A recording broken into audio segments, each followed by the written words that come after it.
Good morning. Happy Sabbath. My short message for today is about focusing on Him. How do we focus on Him? Well, there's a couple ways, right? There's praying on your own, studying the Bible, attending church services. For now, I'm going to start with a short story.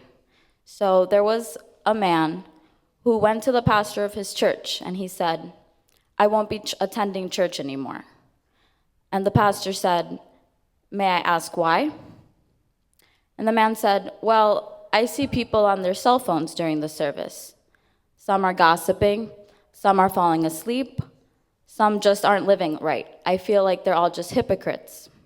The pastor was silent, and then he said, okay, but before you make your final decision to leave, can I ask you to do something for me? The man said, what's that? The pastor said, take a glass of water and walk around the church 2 times and don't let a single drop spill. He said, sure, I can do that. So he did that, and then he came back to the pastor and said, I did it, and none of the water spilled. So then the pastor asked him these following questions. Did you see anybody on their cell phones? Did you see anyone gossiping? Did you see anybody sleeping? Was anybody living wrong? And the man said, well, I didn't see anything because I was so focused on this glass so that the water wouldn't spill. So the pastor told him, well, when you come to church, bring the same focus that you had on that glass and direct it towards God so that you don't fall. And that's why Jesus said, follow me, right? He didn't say to follow other people. So my point today is, do not let your relationship with God be determined by how others relate to God. Let it be determined by how focused you are with God. Yes, fellowship is important, but there's no need to keep track of other members' attendance. Instead, focus on your own attendance. It's time to reflect on yourself and how you can grow more in Christ. I'm not sure how many of you are familiar with this, but I've heard that a Christian walks further on his knees than on his feet. What is kneeling? Well, if you think about it, it's the ultimate posture of submission and surrender. Isaiah 45:23 states, I have sworn by myself, the word has gone out of my mouth in righteousness, and shall not return, that to me every knee shall bow, every tongue shall take an oath. So Isaiah prophesies that all beings will one day kneel and confess that God is the one true God.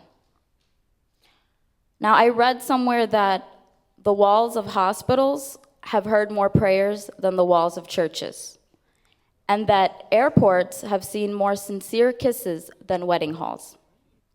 Now, I will say I am a witness to this. For those of you who don't know, I'm a full-time nursing student and I'm a part-time airport employee, and I can say that I've seen this with my own eyes. I believe you can practice your faith wherever you are because the location doesn't always matter. And I think when we're about to lose someone or when we're experiencing a moment where there is that potential of losing someone, that's the time that we genuinely realize how much we really appreciate them. And as humans, we have the tendency to pray only in times of need. While we're safe, Jesus may not be the center of our lives, but once we're in danger or facing the potential of being in harm's way, we then turn our attention to him. I would like to tell you about a recent experience of mine. This past December, I went on vacation to Arizona with my daughter. We attended a church over there, and after services, the elder invited us to an evening picnic with like volleyball and food and all that. It was somewhere up in the mountains. It was about a 30 to 40-minute drive. Something that was a new experience for me was that the elder that drove us there said a prayer before he started driving. Personally, I was only familiar with praying before a flight, not before a drive. But did you know that there's actually more accidents on the road than in the sky?